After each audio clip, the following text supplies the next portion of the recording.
कोई गधा कुत्ता सूअर बना रखा है, किसी को कैंसर है, किसी को पेट में दर्द है, किसी को हाई बीपी है, किसी का लो है, किसी का हाथ कटा है, किसी को अंधा कर रखा है। ये कोई जीवन बना दिया? निकम्मे तेरे साथ आ भी गए थे, जुल्म किया करते हैं ए धूर्त व्यक्ति। और सुन ले पिताजी का आदेश, परम पिता का आदेश सुन ले, मैं नीचे के लोकों में जाऊंगा और तेरी पोल फाड़ के आऊंगा कि यू भगवान नहीं है, यू काल है, तुम ऐसे गलती से इसके साथ फंस गए हो, तुम्हारा निज स्थान सतलोक है, वहां पर इस विधि से सतनाम से और सारनाम से वापस जाया जाएगा। इस नाम का जाप करने से काल तुम्हारे निकट नहीं आवेगा। मैं सारा ऐसा परमात्मा का वो मंत्र लेकर आया हूँ, उस गुप्त नाम को जाकर दूंगा सबको, तेरे सारे जो ना जाल का नाश कर देंगे। अब उसने काल ने सोचा भाई ये तो बहुत बात बिगड़ी।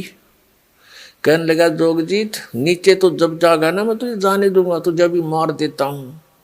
एकदम झपट्टा मारा परमात्मा को मारने के लिए अपना बड़ा भाई समझकर।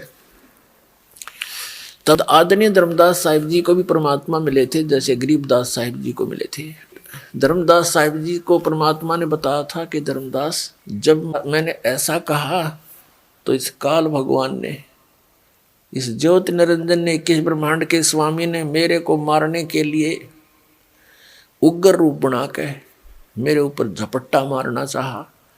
धर्मदास जी से परमात्मा कह रहे हैं मैंने सतनाम का नाम सुमरण कर दिया समाज से, और उस सुमरण में इतना बल है धर्मदास, ये भूत प्रेत पितर और ये देवता राक्षस भैरव बैताल और ये काल तक निकट नहीं आ सकता। भैरव बैतालों का तो जिक्र की है, मैंने ऐसा सिमरण कर दिया, एक बार सांस का लगा रहा, ऐसे गिर गया नीचे जाकर, दूर पड़ा धराम जैसी, और इतना विवश हो गया ये काल धर्मदास जैसे पक्षी की पांख कट जाती है और पड़ा पड़ा तड़पता है, उसका और कोई विकल्प नहीं, उड़ नहीं सकता वो। ऐसी स्थिति होगी, इस नाम में इतनी ताकत है। और फिर जब इसने देखा कि इसके पास जबरदस्त मंत्र है, ऐसे तेरी पार बसावेगी नहीं, तेरा बल नहीं चलेगा, तो उसने चापलूसी का सहारा लिया। किसने? इस काल ने। नीचे सरक सरक कर मेरे पैरों में आकर गिर गया, पैर पकड़ दिए और कहा जोगजीत तू मेरा बड़ा भाई, मैं तेरा छोटा भाई, छोटे तो गलतियां करते हैं और बड़े अक्षमा किया करते हैं, मुझे बालक जानकर माफ कर दो, मैंने आपके साथ दुष्टाई की, मैं मूर्ख हूँ, बख्श दो मुझे। तब पैर पकड़ लिए, रोने लग गया। तब परमात्मा ने कहा, धर्मदास जी से बता रहे हैं कि मैंने कहा कि छोड़ दे, फिर माफ कर दिया तेरे को। तो उसने कहा, काल ने कहा कि जी मुझे कुछ असुविधा है मेरे लोक में, आप तो समर्थ हैं, पिताजी का आदेश लेकर आए हो, वही आपके पास पावर है, मुझे कुछ सुविधाएं और प्रदान कर दो। तो परमात्मा ने कहा अपने पुत्र जोगजीत के रूप में खड़े हुए ने कि मांग के मांगता है भिखारी। तब ज्योति निरंजन ने कहा कि वचनबद्ध हो जाओ प्रभु, तब मांगू। परमात्मा ने जोगजीत रूप में खड़े कहा कि ठीक है मांग, मैं वचनबद्ध हो गया, मांग ले। छोड़ दिए, पैर हो गया खड़ा।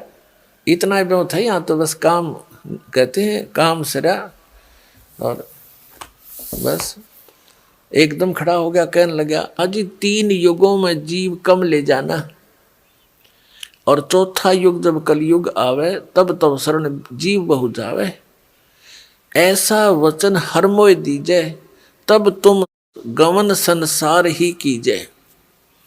ऐसा वचन है भगवान मुझे दे दो, तब आप नीचे संसार में जाना। तो परमात्मा ने कहा ठीक है भाई। और दूसरा ये कहा कि आप अपना ज्ञान देकर अपना बनाना, बाई फोर्स ना लेना, बलपूर्वक किसी को अपनी शरण में ना लेना। परमात्मा ने कहा ठीक है। ये तो मालिक को पता ही था कि मेरे ज्ञान को जो स्वीकार करेगा वही तो मेरे साथ लगेगा, और जो मेरे ज्ञान पर आधार नहीं रखेगा तो वो मेरा हो ही नहीं सकता। 1-2 सुविधा मिल भी जाएंगी तो फिर छोड़ कर